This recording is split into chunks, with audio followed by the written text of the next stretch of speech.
Break free from stress. This ancient Toltec rule will change everything.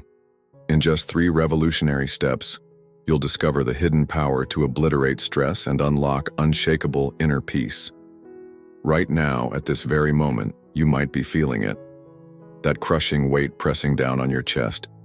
Those invisible chains wrapping tighter around your spirit every single day. The suffocating sensation that steals your breath and clouds your mind. Maybe you wake up each morning already exhausted before your feet even hit the floor.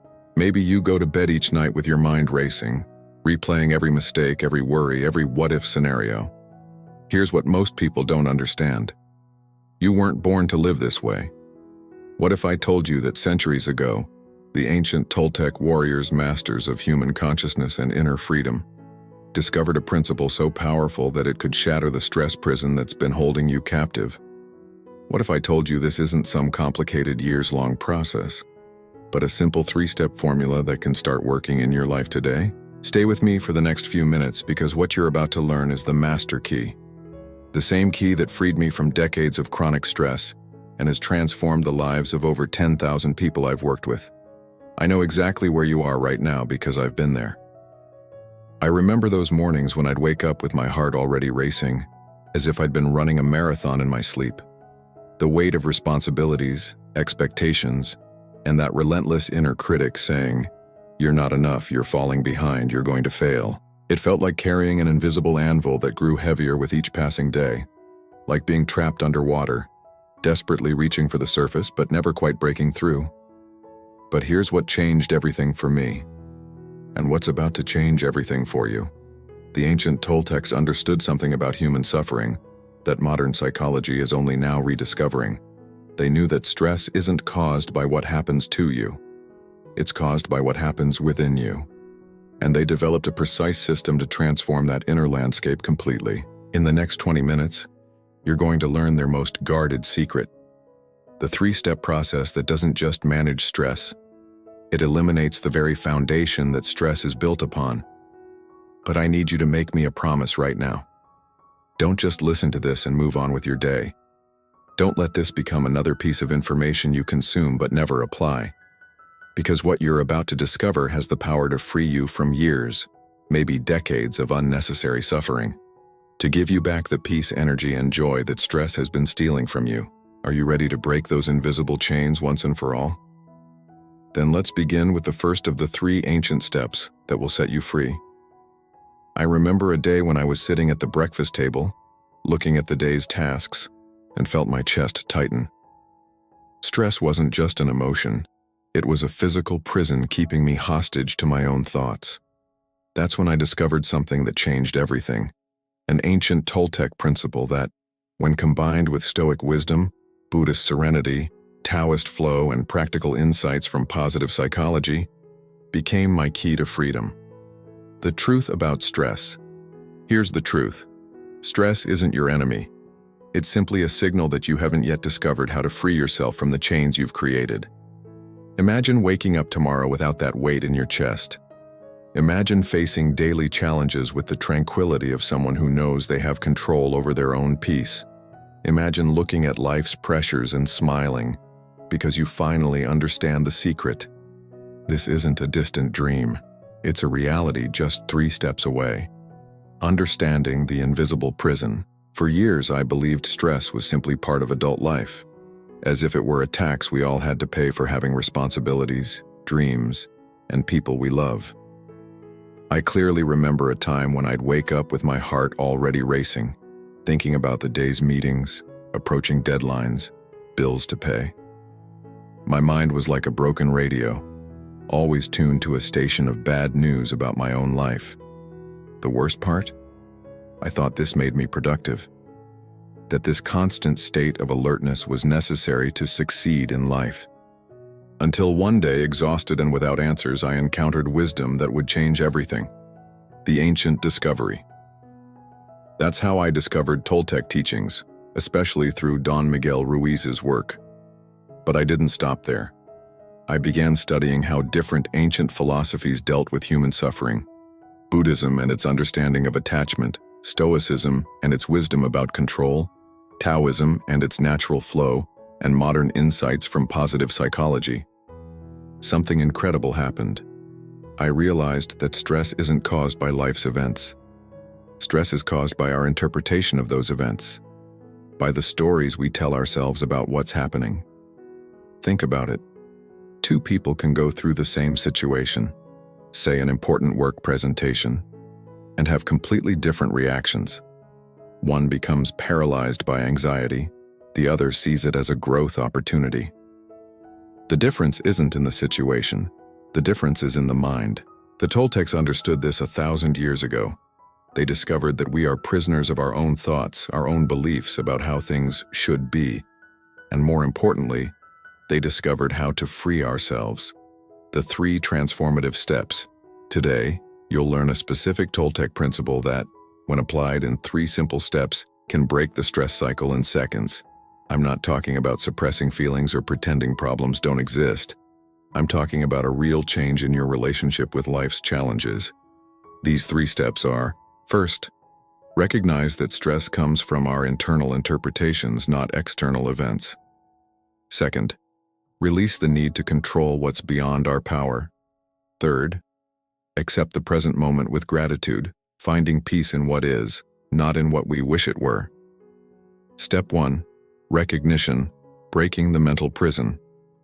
Let me tell you about Marina, a 35-year-old executive who seemed to have everything under control.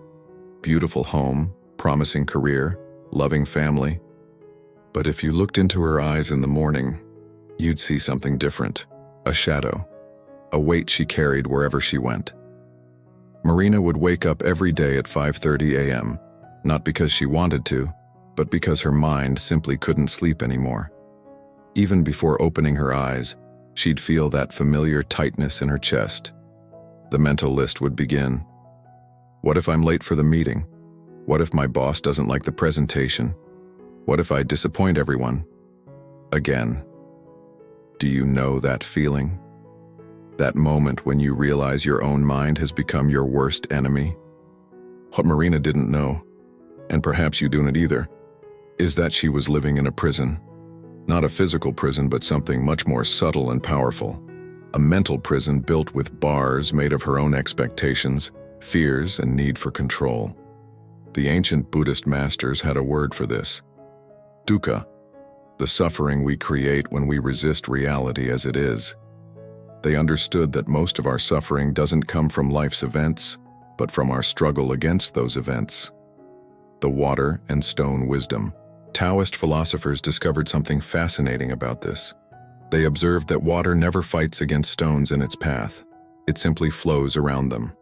And in the end, it's the water that sculpts the valley, not the stones. But we humans do exactly the opposite. When we encounter a stone in our path, a setback, criticism, unexpected change, we fight against it. We struggle.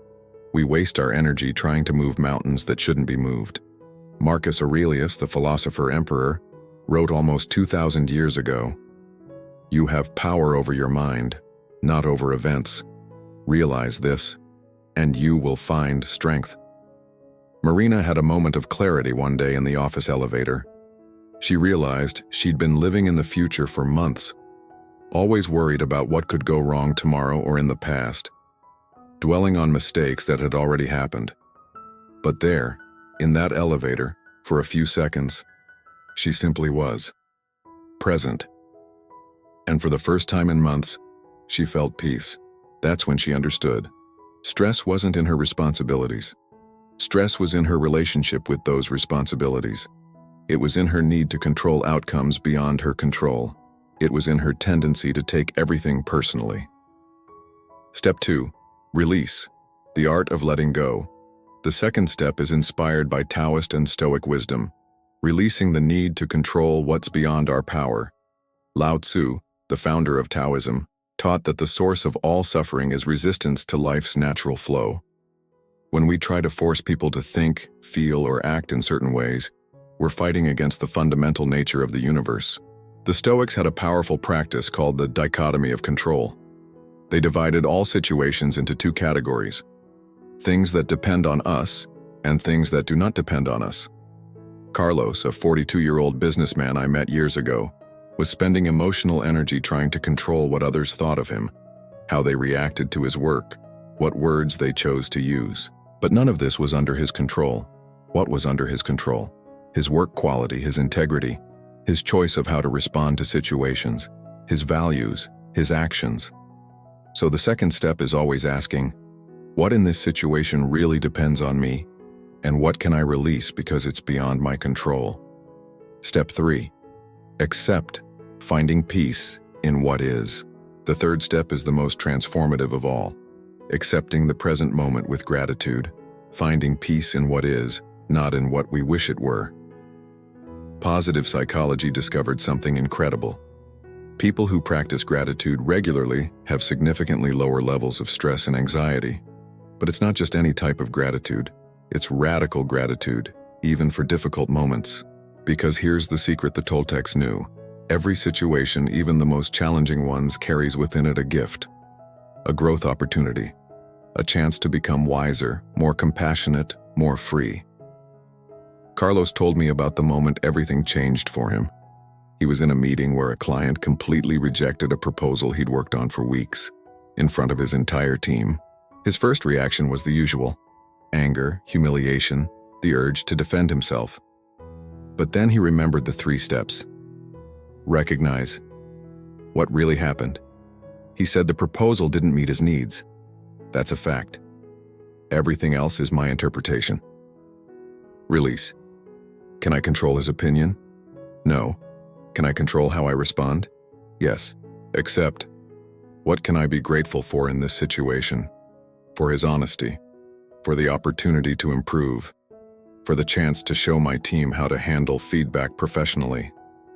You know what happened? Carlos took a deep breath, thanked the client for his honesty, asked what changes he suggested, and transformed that moment of rejection into a constructive conversation. 3 months later, they closed the biggest contract in his company's history. But the most important thing wasn't the contract.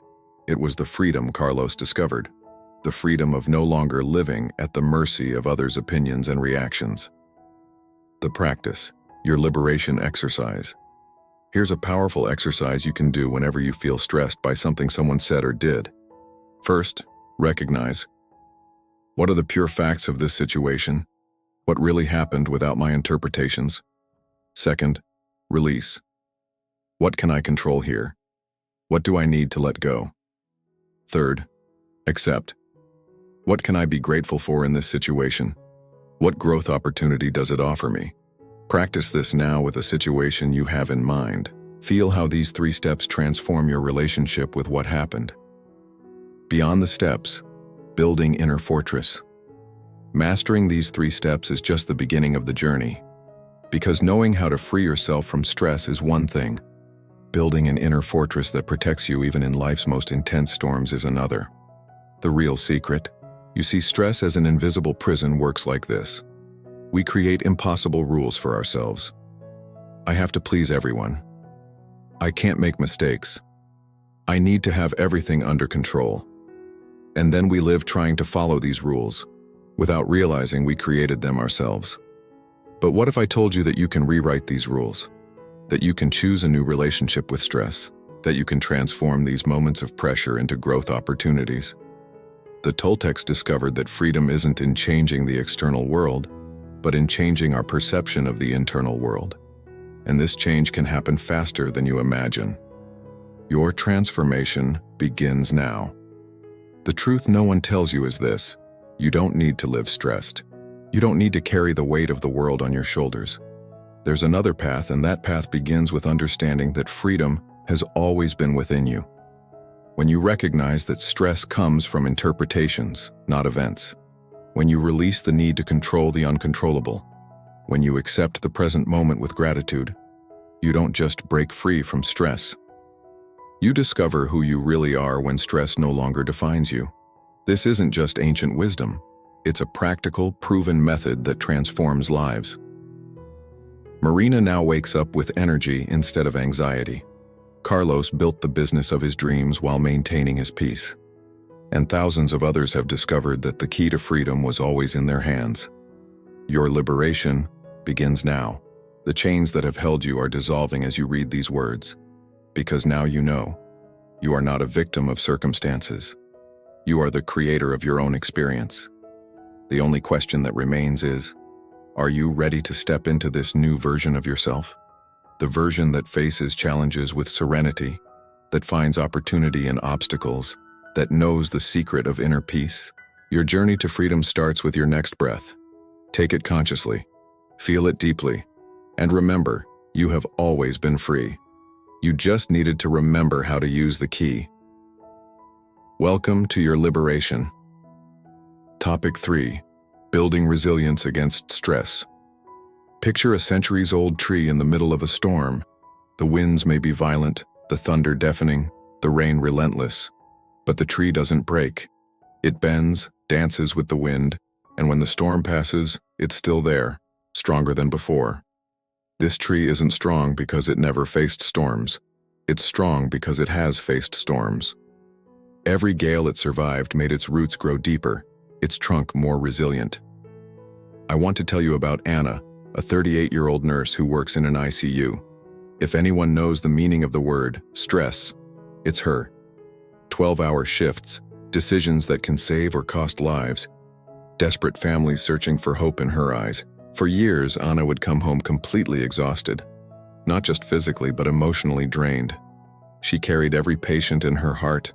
Every suffering family became her own pain. She thought this was the only way to be a good professional, absorbing all the suffering around her. Until one day, Anna had a conversation that completely changed her perspective. An experienced doctor took her for coffee and said something she never forgot. "Anna, you can't save everyone, but you can choose how you respond to each situation, and that choice will make you more useful to all your patients." That was the beginning of Anna's journey to build true resilience. And what she discovered was revolutionary. Resilience isn't about becoming insensitive. It's about becoming selective with your emotional energy. Ancient wisdom for modern challenges. The Stoic philosophers understood this 2,000 years ago. Epictetus, who was a slave before becoming one of antiquity's greatest sages, taught, "People are disturbed not by events, but by their judgments about those events." He wasn't saying to ignore our feelings. He was saying we have power over how we interpret and respond to our feelings. Marcus Aurelius, the philosopher emperor, practiced something he called the view from above. He would imagine looking at his problems from space, seeing them in the perspective of the universe's vastness and the passage of time. This practice helped him maintain calm, even in the empire's most critical situations. But how does this apply to our modern lives? How can Anna, you and I build this stoic resilience in the midst of 21st century chaos? First foundation. Focus on what you can control. Anna learned to divide every stressful situation into two simple categories: depends on me and does not depend on me. And here's the secret. She decided to invest 100% of her energy only in the first group.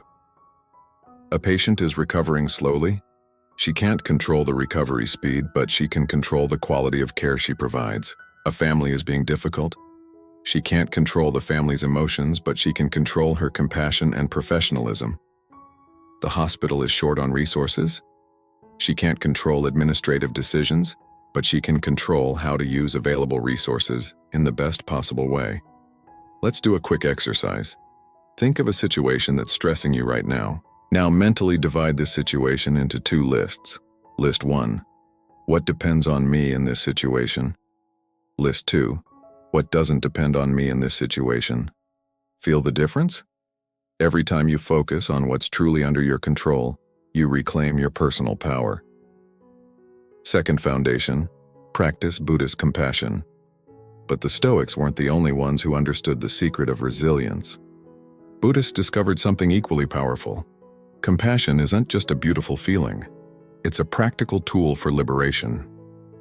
Anna told me about a particularly difficult day when she lost a young patient.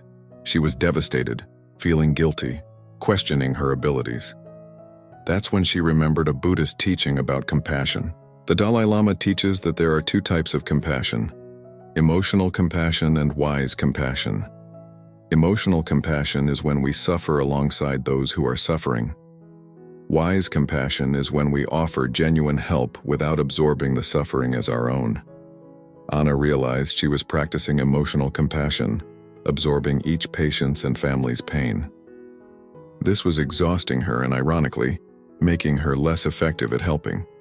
So she began practicing wise compassion, feeling genuine empathy while maintaining mental clarity, offering her best care without carrying guilt for outcomes beyond her control.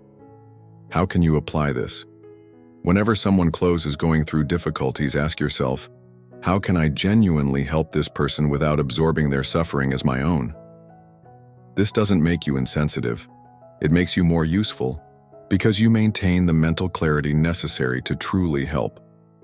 Third foundation, transform challenges into growth. Positive psychology discovered something that ancient philosophers already knew intuitively. The greatest difficulties in our lives often become our greatest sources of strength. Dr. Martin Seligman identified that resilient people have a specific ability. They can find meaning and personal growth even in the most difficult experiences. Anna developed what she calls the transformative question. Whenever she faced an especially challenging day, she would ask herself, what is this situation teaching me? How can I use this experience to become a better person? One day, she told me something I'll never forget. I used to think resilience meant not feeling pain. Now I know that resilience is feeling the pain, learning from it, and choosing to grow through it. Think of a difficulty you faced in the past that, today, you can see strengthened you in some way. Can you identify how that experience made you wiser, more compassionate, or stronger? This is the alchemy of resilience, transforming lead into gold. Fourth foundation, Taoist fluidity. Taoist sages had a unique understanding of resilience. They observed that the most rigid things in nature, dry branches, brittle stones, are also the first to break. While flexible things, water, bamboo, green branches, can withstand immense pressures. Lao Tzu wrote, "Nothing in the world is softer than water, yet nothing is better for overcoming the hard and strong." Water doesn't fight obstacles. It flows around them, and in the process it carves entire valleys. Anna learned to apply this wisdom in her work. When hospital protocols changed suddenly, instead of resisting and complaining, she adapted quickly and helped the team adapt too. When a colleague was having a difficult day and took it out on her, instead of fighting back, she flowed around the negativity and responded with kindness. This fluidity isn't passivity, it's intelligent strength. It's choosing your battles wisely. It's understanding that sometimes the best way to win is not to fight. How can you apply this today? Think of a situation where you're pushing against a wall. Is there a way to flow around this resistance instead of fighting against it? Building your inner fortress. Now I'll give you a practical exercise that Anna uses every day to strengthen her resilience. She calls it the 4 fortress questions. Every night before sleeping, she reflects on the day and asks herself, control. In what moments today did I focus on what was under my control? In what moments did I waste energy trying to control the uncontrollable? Compassion. How did I practice wise compassion today? Where can I improve tomorrow? Growth. What did I learn today? How did today's challenges make me stronger? Fluidity. Where was I rigid when I could have been flexible? Where did I practice the fluidity of water? Try asking yourself these questions mentally now, thinking about your day-to-day. Anna told me that after a few months of practicing this, something incredible happened. She didn't stop feeling emotions. She still worries about her patients, still feels sadness when she loses someone. But now she has deep roots. Like that centuries-old tree, she can bend in the storm without breaking. She can feel the wind without being destroyed by it. And the most beautiful part, she became a point of calm for the entire team. When the shift is chaotic, people seek out Anna. Not because she has all the answers, but because she maintains serenity in the midst of the storm. This is true resilience. It's not never falling, it's always getting back up. It's not never feeling fear. It's acting with courage even while feeling fear. It's not never facing difficulties. It's growing through difficulties. Topic 4. mindfulness to maintain freedom. There's a small ceremony that Zen monks have performed every morning for over 1,500 years. They sit in silence, observe their breath, and simply are. They're not trying to solve problems, not planning their day, not running from anything. They're completely present with what's happening in this exact moment. For centuries, people looked at this practice and thought, what a waste of time, sitting doing nothing when there are so many things to solve. But in the last 30 years, science has discovered something revolutionary about this waste of time. Neuroscience studies show that just 8 weeks of mindfulness practice can literally reshape the brain, reduce the size of the amygdala, the part responsible for fear and anxiety, strengthen the prefrontal cortex, the region of conscious decision-making, and increase the thickness of the hippocampus, crucial area for learning and memory. But today I want to tell you a story that goes beyond science. I want to tell you about Tim, a 45-year-old executive who discovered how mindfulness can be more than a technique. It can be a completely new way of living. The professional multitasker's awakening. Tim was what we call a professional multitasker. He prided himself on being able to answer emails while participating in online meetings, eat lunch while reviewing reports, listen to educational podcasts while driving to work. For Tim, stopping to just breathe seemed like a luxury he couldn't afford, until his body made the decision for him. One day, in the middle of an important presentation, he had a panic attack. Racing heart, cold sweat, feeling like he was going to faint. At the hospital, the doctor told him something that changed his perspective. Tim, your body has been in survival mode for so long that it's forgotten how to relax. You need to reteach your nervous system how to find peace. That's when Tim discovered mindfulness, but not in the way most people imagine. He didn't start by sitting on a cushion for hours. He started with something much simpler and more powerful. He learned to be present with one thing at a time. Understanding true mindfulness. Let's understand what mindfulness really is first. The word comes from the Pali term sati, which means to remember. But remember what? Where you are, what you're doing, how you're feeling in this moment. Jon Kabat-Zinn, pioneer of medical applications of mindfulness, defines it as paying attention on purpose in the present moment without judgment. Sounds simple, doesn't it? But when was the last time you truly did this? Let's do an exercise right now. It's very simple but can be revolutionary. Stop what you're doing and simply feel your body where you're sitting or standing. Feel the weight of your body, the temperature of the air on your skin. Now breathe deeply and observe your breath. Don't try to change anything, just observe the air entering and leaving your lungs. Finally, notice the sounds around you. Without labeling or judging, just listen to what's present in this moment. Done. You just practiced mindfulness. You were completely present for a few seconds. How did it feel? Tim's discovery: mindfulness as prevention. Tim's great revelation wasn't using mindfulness to calm down after stress. It was using mindfulness to prevent stress before it even appeared. He discovered that most of his stress didn't come from the tasks themselves, but from being mentally in the future, worried about deadlines, or in the past, ruminating on meetings that didn't go well, while trying to execute tasks in the present. So, he began what he called the total presence experiment. For 1 week, he committed to doing one thing at a time with total attention. When writing an email, he only wrote emails. When in a meeting, he only participated in the meeting. When eating lunch, he only ate lunch. The results were surprising. Not only did he feel less stressed, but his productivity increased dramatically. Emails that previously took 10 minutes because he got distracted with other things now took 3 minutes of focused attention. The neuroscience of presence. Dr. Sarah Lazar from Harvard discovered that when we practice mindfulness, we strengthen what she calls the attention muscle. Like any muscle, the more you train it, the stronger it becomes. More importantly, mindfulness activates the parasympathetic nervous system, our rest and digest mode, as opposed to the sympathetic system, our fight or flight mode. When you're truly present, your body understands there's no immediate danger. Your heart rate decreases, your breathing deepens, your muscles relax.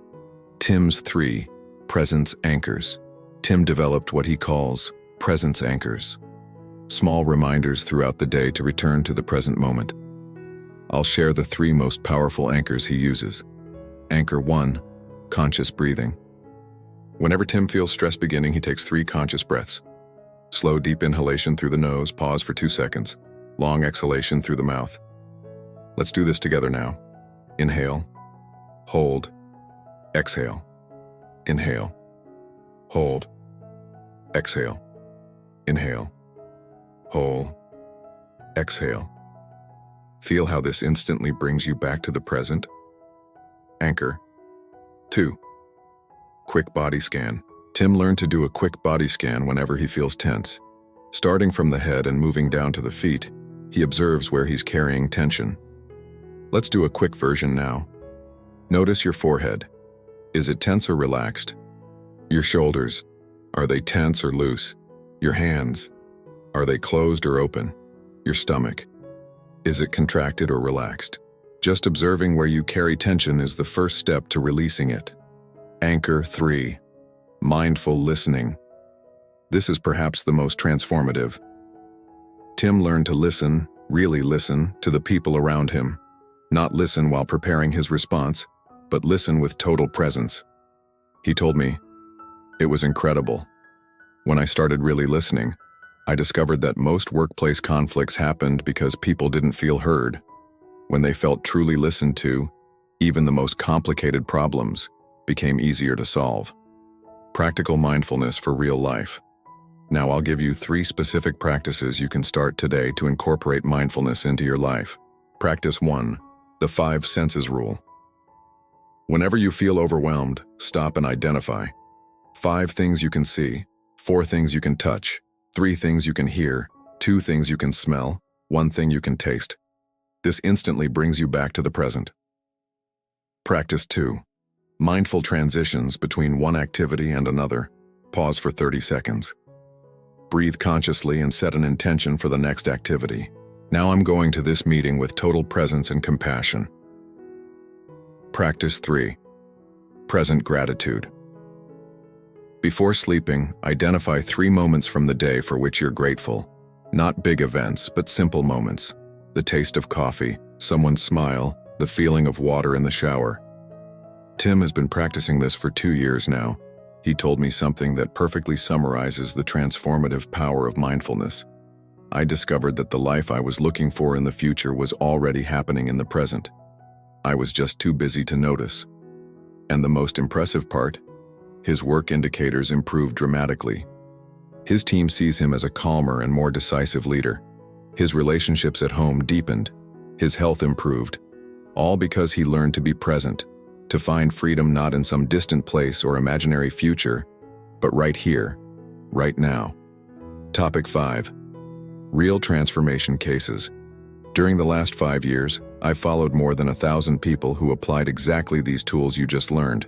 And today I'll share with you 4 cases that represent different aspects of life where these practices can create profound transformations. These aren't perfect stories of people who never faced difficulties again. They're real stories of ordinary people who discovered how to navigate life with more wisdom, calm, and purpose. Case 1. Sarah, the overwhelmed mother. Sarah, 34 years old, mother of 7-year-old twins and an 18-month-old baby, works as a part-time accountant. When she reached out to me, she was in what she described as constant survival mode. "I wake up stressed and go to sleep stressed," she told me.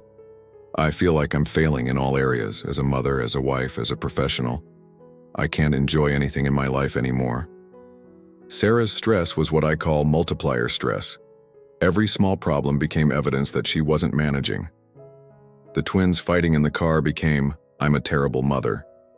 An unsatisfied client at work became, "I'm not good at this." A messy house became, "I'm a failure." Tool application.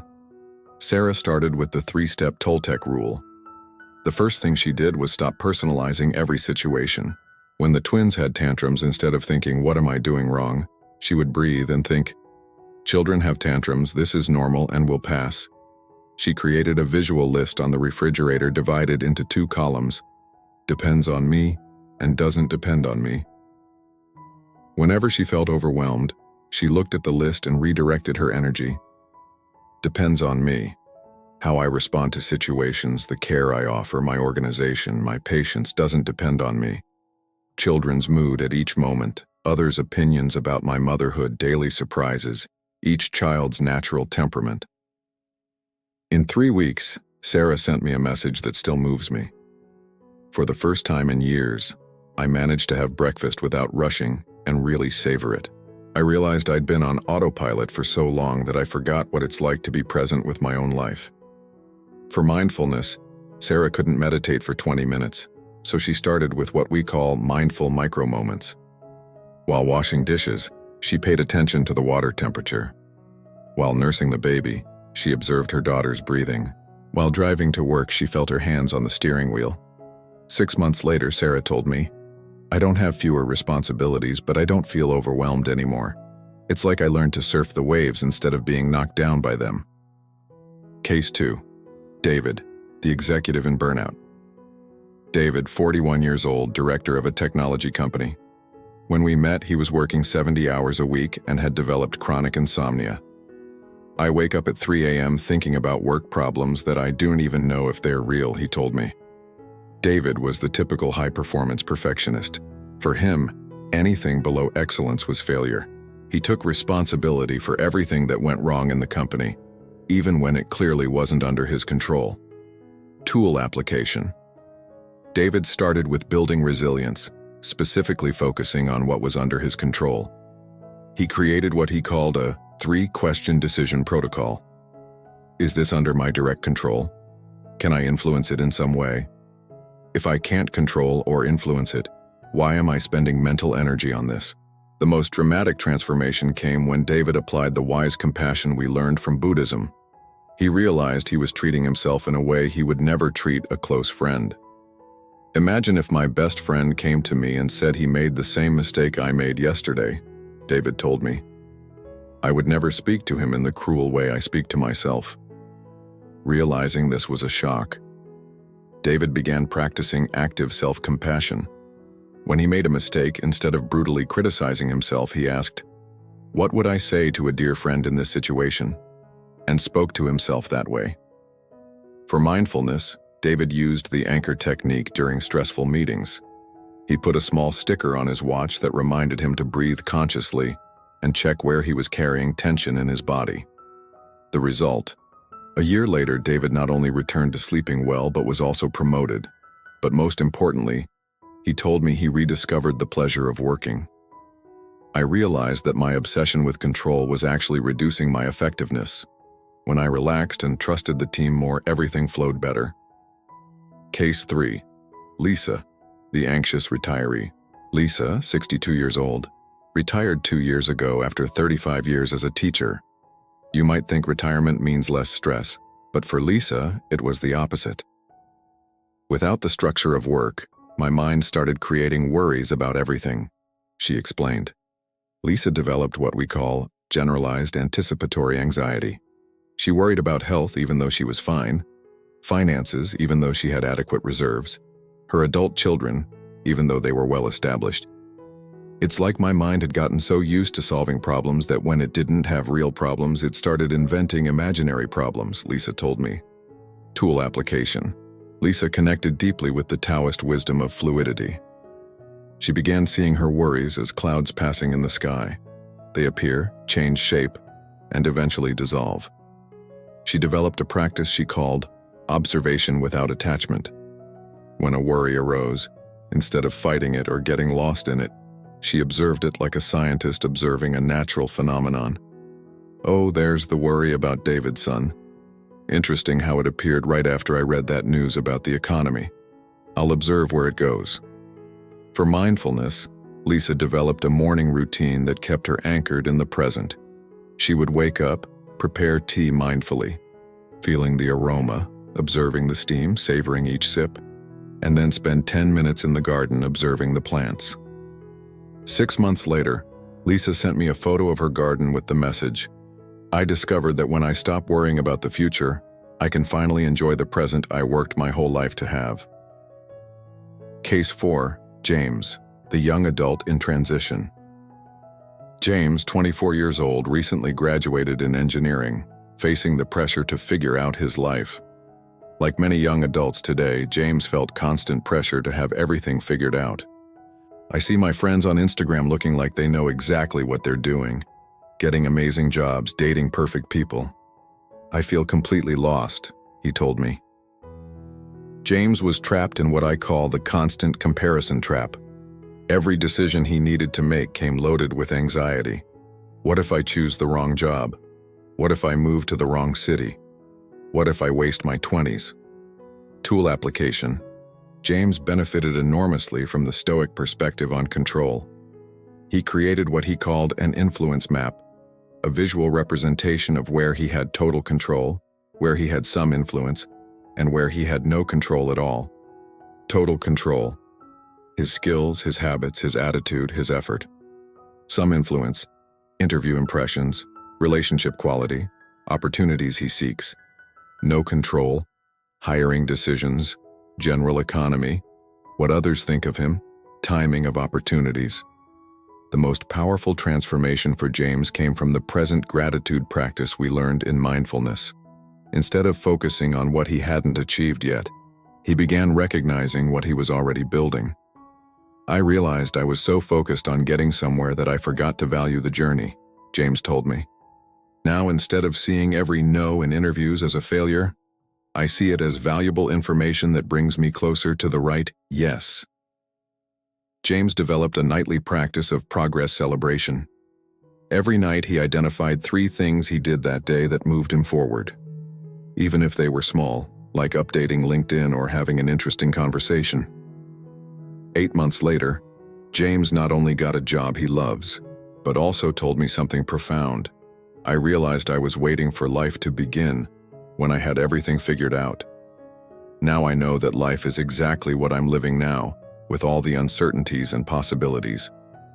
What all these cases have in common: Sarah, David, Lisa, and James are completely different people, at different life stages, facing different challenges. But they all discovered the same fundamental truth. Freedom isn't in controlling all the circumstances of your life. Freedom is in consciously choosing how you respond to those circumstances. Started working with reality. They stopped wasting energy trying to control the uncontrollable and redirected that energy to what truly matters. And the most beautiful part, none of them became a different person. Sarah continues being a dedicated mother. They all stopped fighting reality, and St. David an ambitious professional, Lisa a caring person, James a young person seeking his path.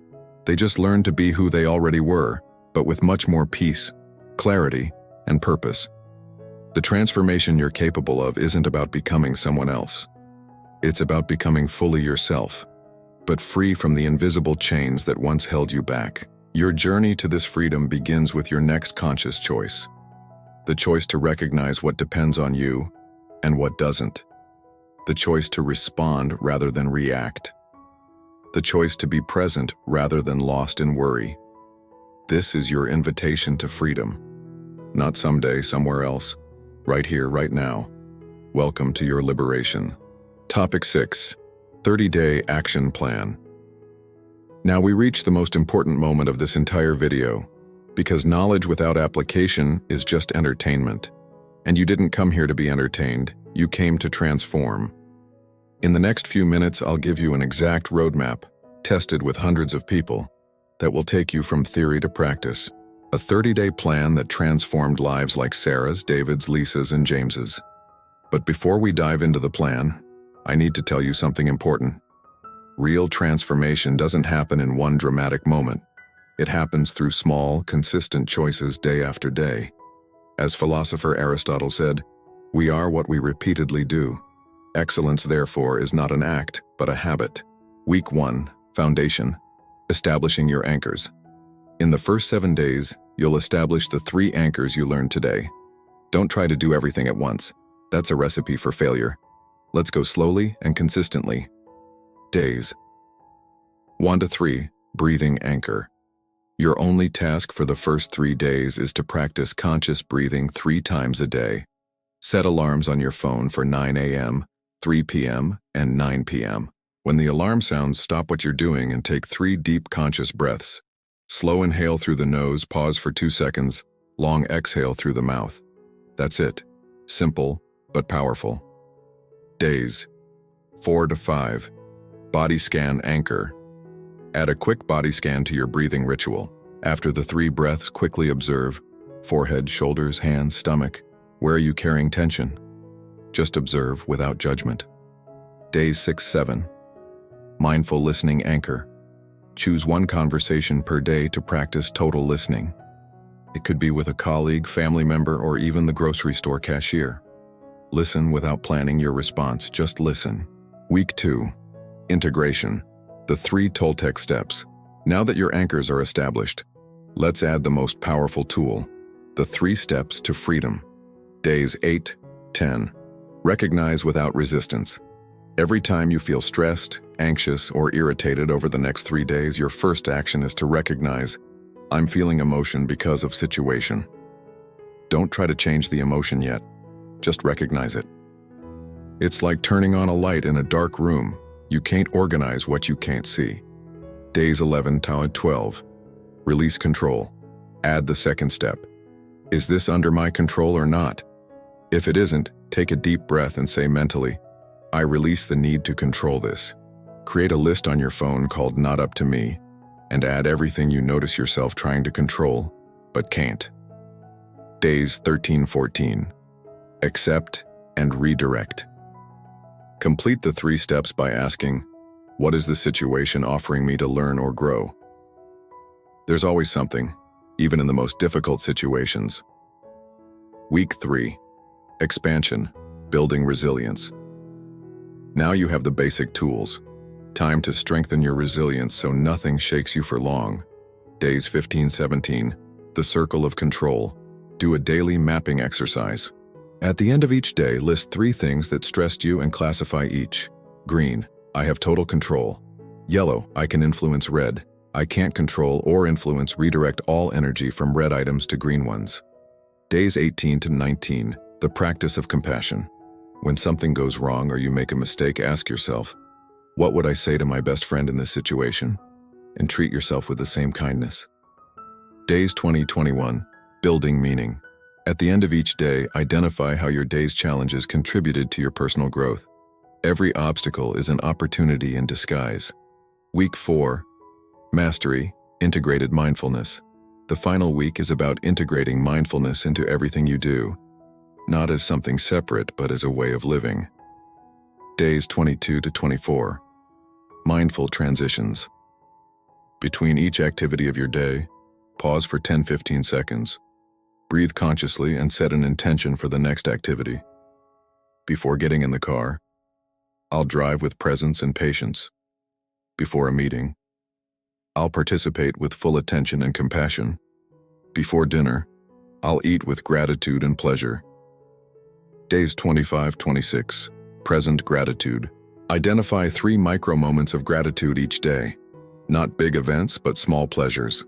The taste of coffee, a smile you received, the sensation of fresh air. Days 27-28.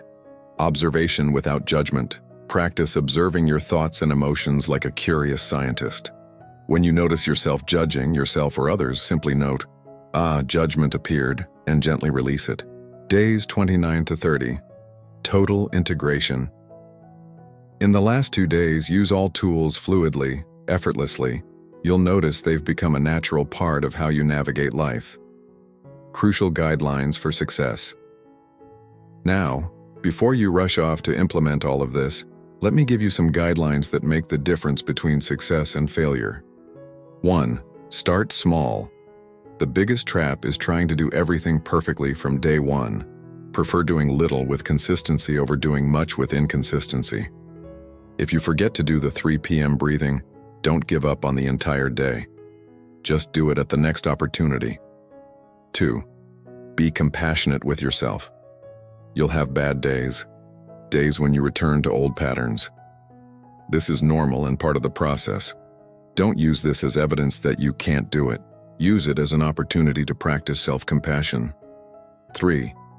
Celebrate small progress. Acknowledge every small victory. If you manage to breathe consciously before responding to an irritating email, that's a victory. If you manage to observe a worry without getting lost in it, that's a victory. 4. Find your rhythm. This plan is a guide, not a law. If you need more time on any week, that's fine. If some practice doesn't resonate with you, adapt it. The important thing is to keep moving forward. Support tools for your journey to help you maintain focus. I'll suggest some simple tools. Transformation journal. Keep a simple notebook where you record which tool you practiced today, how you felt before and after, one lesson you learned, one gratitude from the day. Visual reminders. Place small visual reminders throughout your environment. A sticker on your bathroom mirror. Breathe. A note on your computer screen. Is this under my control? A phone alarm. Mindful moment. Journey partner. If possible, find someone to take this journey with you. It could be a friend, family member, or colleague. Share progress and support each other. What to expect throughout the 30 days. Let me be honest about what you can expect. Week 1. You might feel a bit uncomfortable, that's normal. Your brain is learning new pathways. Week 2. You'll start to notice small changes. Maybe a situation that would normally stress you won't affect you as much. Week 3. Others might start noticing changes in you. You might seem calmer, more present. Week 4. The practices start to feel natural. You might surprise yourself by responding more wisely in challenging situations. But the deepest transformation isn't that you'll never feel stressed again. It's that you'll develop a completely different relationship with stress. Instead of being a victim of circumstances, you become the conscious navigator of your experience. Instead of reacting automatically, you respond intentionally. And here's the most beautiful paradox. When you stop desperately fighting for control, you discover you always had the control that really matters. Control over your moment-to-moment choices. Now tell me, are you ready to begin your 30-day journey? Which of the tools will you implement first? The mindfulness anchors or the 3 Toltec steps? Comment below your public commitment. Studies show that when we declare our goals publicly, we're 65% more likely to achieve them. And if you're determined to transform your relationship with stress over the next 30 days, give this video a like. That like is your first act of commitment to your own transformation. But before you leave and start this journey, I need to share something with you that could dramatically accelerate your results. Something I discovered by studying not just ancient philosophies, but also the latest neuroscience discoveries about habit change. In the next few minutes, I'll reveal the secret that separates people who make temporary changes from those who create lasting transformations. Stay with me, because this could be the difference between another abandoned plan and the life change you really want. Topic 7. The secret of lasting transformation.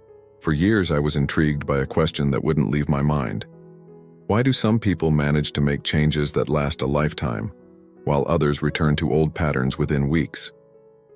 I saw people who completed our 30-day program and 2 years later were still applying the tools daily.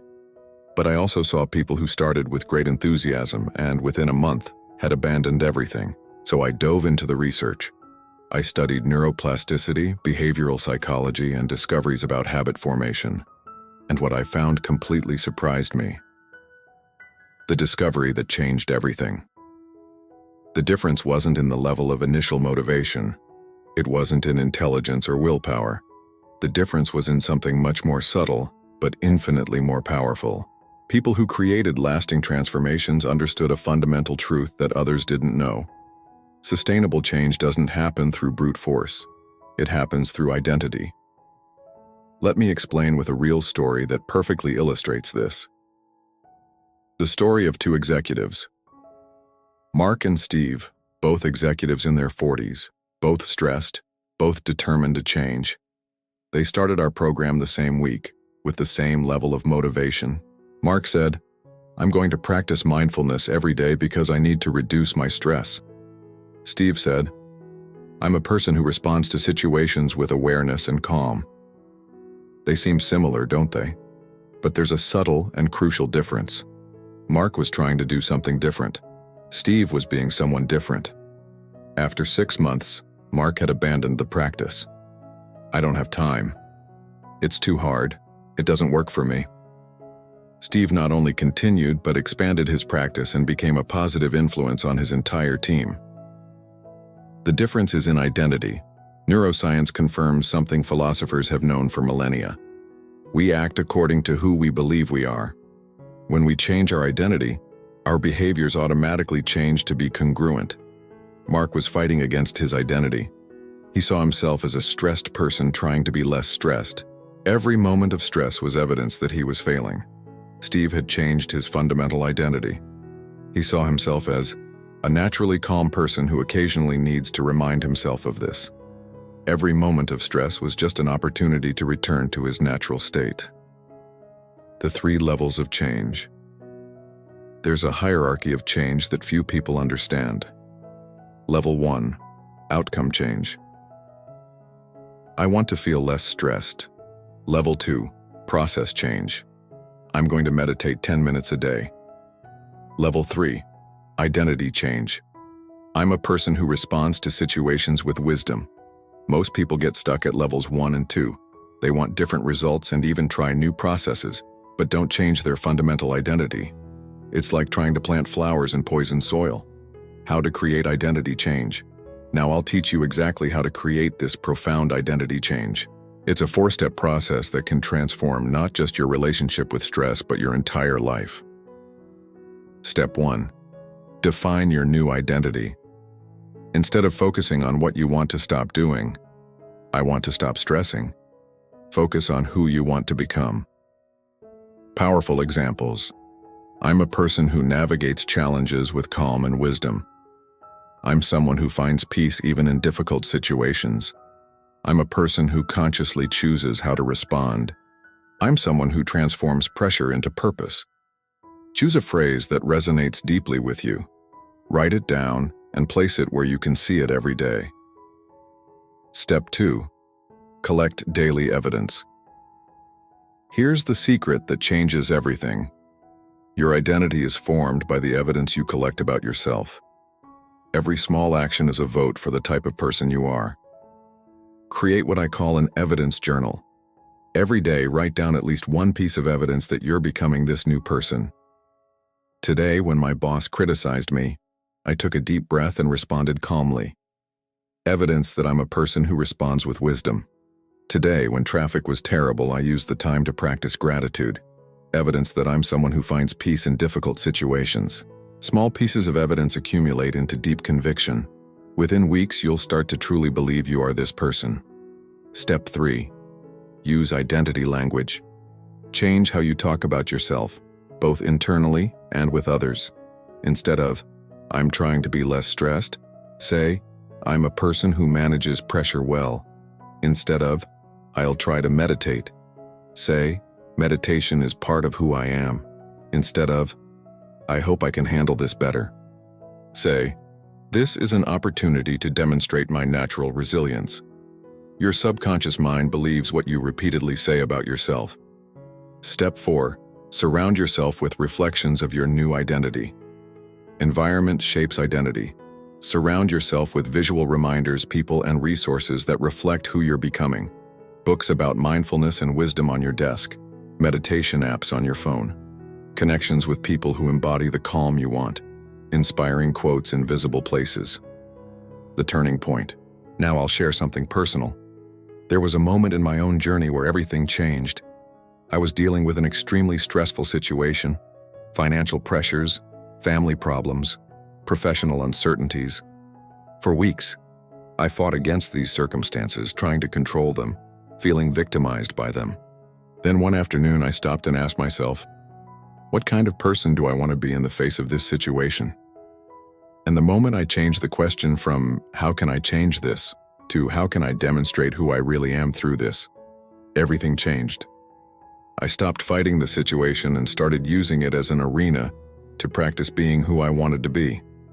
Every challenge became an opportunity for evidence, and here's the beautiful paradox. When I stopped trying to control external circumstances and focused on being consistent with my internal identity, the external circumstances naturally began to improve. Why this works, the science. Neuroscience shows that when we change our identity, our brain literally reorganizes itself. We create new neural pathways that become stronger with each repetition. More importantly, when our identity changes, our perception changes. We start to see opportunities where we once saw only problems. We find resources where we once saw only limitations. Maintaining the transformation forever. Here are the 3 principles that ensure your transformation is permanent. 1. Start with who, not what. Whenever you want to change something in your life, start by asking, what type of person would do this naturally? Then work to become that person. 2. Small evidence, big identity. You don't need grand dramatic gestures. Small, consistent actions create powerful identities. 1 conscious breath is evidence. 1 calm response is evidence. 3. Be patient with the process. Identity change takes time. Be gentle with yourself during setbacks. Each return to old patterns is just an opportunity to practice returning to your new identity. Your new narrative. Here's the truth I want you to engrave in your heart. You're not someone who has problems with stress. You're a naturally wise person who sometimes needs to remember your wisdom. You're not someone who's trying to be better. You're someone who's revealing who you always were beneath the layers of conditioning and fear. You're not forcing yourself to meditate or practice mindfulness. You're simply returning to your natural state of conscious presence. The final invitation. So here's my invitation to you. Stop trying to fix your stress. Instead, decide who you want to be in the face of stress. Stop struggling to become someone different. Instead, start behaving like the wise and resilient person you already are. Now tell me, what will your new identity be? How will you define yourself from today forward? Write in the comments your identity statement.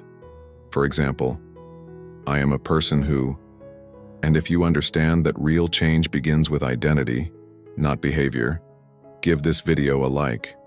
That like is a vote for your new identity. Now that you understand the secret of lasting transformation, it's time to talk about something even deeper. Because there's a difference between being free from stress and being free for something greater. In the next few minutes, I'll share with you the highest vision of this journey.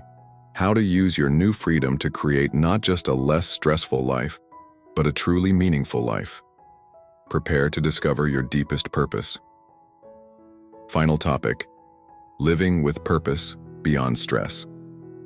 We've reached the most important moment of our entire journey together.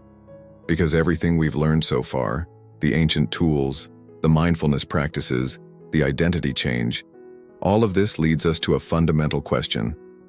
When you're no longer being controlled by stress, when you've developed this deep inner freedom, what will you use this freedom for? This isn't a small question. It's perhaps the most important question any human being can ask. Because a life free from stress but without purpose is like having a powerful car with no destination. Beyond personal freedom, over years of working with thousands of people, I observed a fascinating pattern. Those who managed to not only reduce stress but create truly extraordinary lives had something in common. They understood that true freedom isn't just being free from something, anxiety, stress, worry. True freedom is being free for something greater than yourself. The hierarchy of purpose. Let me share something I discovered studying both ancient traditions and modern psychology. There's a natural hierarchy of human purpose. Level 1, survival. Being free from basic suffering, having needs met, feeling safe. Level 2, personal success. Achieving goals, gaining recognition, accumulating experiences. Level 3, personal meaning. Living according to deep values, finding meaning in experiences. Level 4, transcendent contribution. Using your gifts to serve something greater than yourself. Most people get stuck at levels 1 and 2. Some reach level 3. But those who experience life's deepest satisfaction consistently operate at level 4. The Great Revelation. Here's what I discovered that completely changed my perspective. When you live at level 4, when your life is about transcendent contribution, stress does not disappear, but it transforms completely. Instead of stress as useless suffering, you experience what I call sacred tension. The energy that arises when you're stretching your limits in service of something that truly matters. It's the difference between carrying a heavy weight because you have to, and carrying the same weight because you're saving a life. The weight is the same, but meaning completely transforms the experience. Discovering your transcendent purpose. Now I'll guide you through a process I've used with hundreds of people to discover their transcendent purpose. These are 4 deep questions that reveal layers of meaning you may never have explored. Question 1. What is your transformed pain? Your greatest pain, when transformed, often becomes your greatest gift to the world. The person who went through depression becomes a therapist. Someone who overcame addiction helps others in recovery. Someone who navigated family crises becomes a marriage counselor. Reflect. What was your greatest struggle in life? How did this experience give you wisdom, compassion, or strength that you can offer to others? Question 2. When do you feel most alive? There are moments where you completely lose track of time, where you feel totally engaged, flowing, alive. These moments are clues about your natural purpose. For some, it's when they're teaching. For others, when they're creating. Some feel most alive solving complex problems, others caring for people. Identify these flow moments and you'll find clues about your unique contribution. Question 3. What kind of suffering in the world moves you deeply? Your heart breaks differently for different types of pain in the world. Some are moved by social injustice, others by the loneliness of the elderly. Some are sensitive to abandoned children, others to environmental destruction.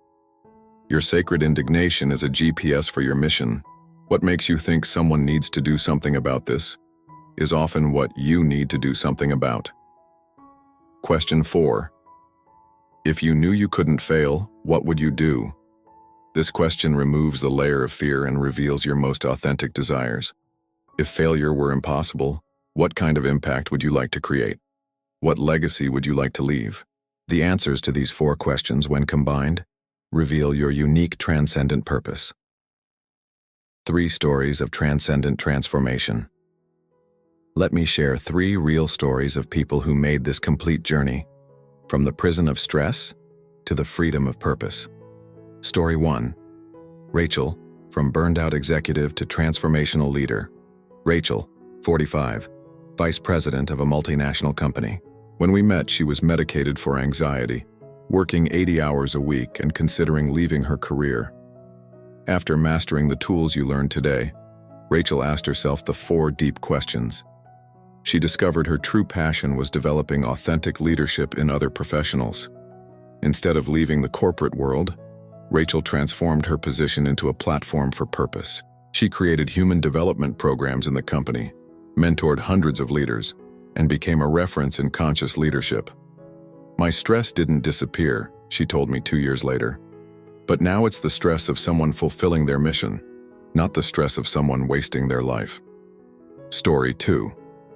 Michael, from anxious young man to transformational educator. Michael, 28, programmer with severe imposter syndrome.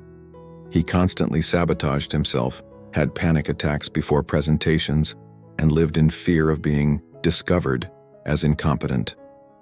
When answering the 4 questions, Michael realized his experience with anxiety and self-sabotage could help other young professionals. He started writing about his struggles, created workshops on authentic confidence. Today, Michael is not only a respected programmer, but also a speaker who has impacted thousands of young professionals. He transformed his vulnerability into power, his pain into purpose. Story 3. Margaret, from depressed retiree to community mentor. Margaret, 67, retired for 3 years feeling her life no longer had meaning. Depression, social isolation, complete sense of irrelevance. The 4 questions revealed that Margaret had deep wisdom about navigating relationships.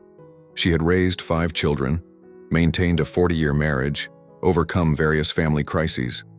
Margaret began mentoring young couples in her community. She created support groups for other women in retirement transition.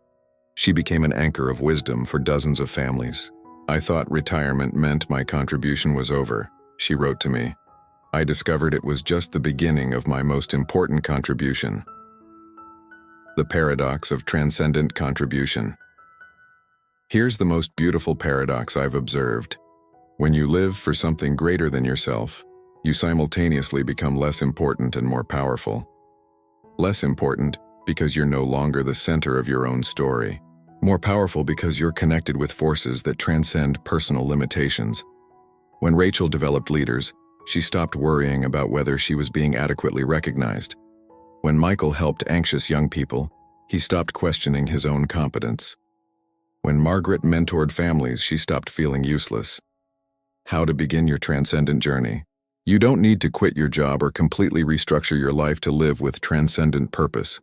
You can start small, today. Step 1. Reflect on the 4 questions.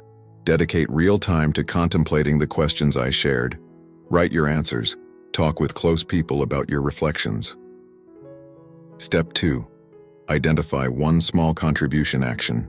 Where, in your current life, can you start contributing in a way that uses your unique gifts? It could be mentoring a colleague, volunteering some hours, creating content that helps others. Step 3. Integrate purpose into current work. How can you infuse more meaning into what you already do? How can you see your current work as a platform for your greater contribution? Step 4. Expand gradually. As you experience the satisfaction of transcendent contribution, you'll naturally want to expand. Let this happen organically. The complete transformation. Now imagine with me what your life would be like a year from now. You wake up in the morning not asking, "How will I survive another day?" but "How will I contribute today?" You face challenges not as a victim of circumstances, but as someone being forged to serve better. You feel pressure not as evidence of inadequacy, but as a sign that you're stretching your limits for something meaningful. You end the day not exhausted and empty, but energized by the awareness that your life matters, that your presence in the world is making a difference. My final invitation to you. Throughout our entire journey today, you've learned powerful tools from humanity's wisest traditions. You've discovered how to transform your relationship with stress, how to create lasting changes, how to live with transcendent purpose. But now comes the most important moment. Choice. You can leave this video and return to old patterns. You can let these ideas become just more information you consumed but never applied. Or you can make a different choice. You can decide that today marks the beginning of a completely new chapter of your life. A chapter where you're no longer a prisoner of stress but a conscious navigator of your experience. A chapter where you don't live reacting to circumstances but responding from your inner wisdom. A chapter where your life becomes an expression of your highest purpose. You're not alone on this journey. Remember, you're part of a community of people who chose to grow, who chose freedom, who chose to live with purpose. Every comment on this video, every person who applied these tools is part of your tribe. In the comments below, tell our community, what's your biggest inspiration from this video?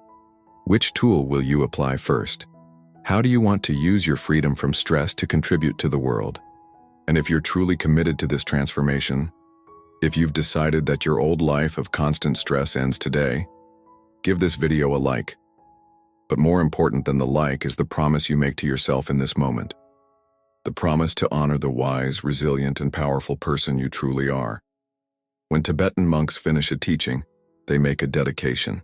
They dedicate the merit of all learning for the benefit of all beings. So let me end our journey together with this dedication. May all the tools you learned today be used not just for your own freedom, but to inspire freedom in others. May your personal transformation become a beacon of possibility for everyone who meets you. If this video touched you and gave you hope, show your support in 3 ways. First, give it a like so YouTube knows this content is valuable and shares it with more people who need this message. Comment your answers to the questions and share with someone you know is struggling with stress. Second, to go even deeper and supercharge your freedom journey, I've prepared a special ebook with practical exercises and an extra guide to apply all of this in your daily life.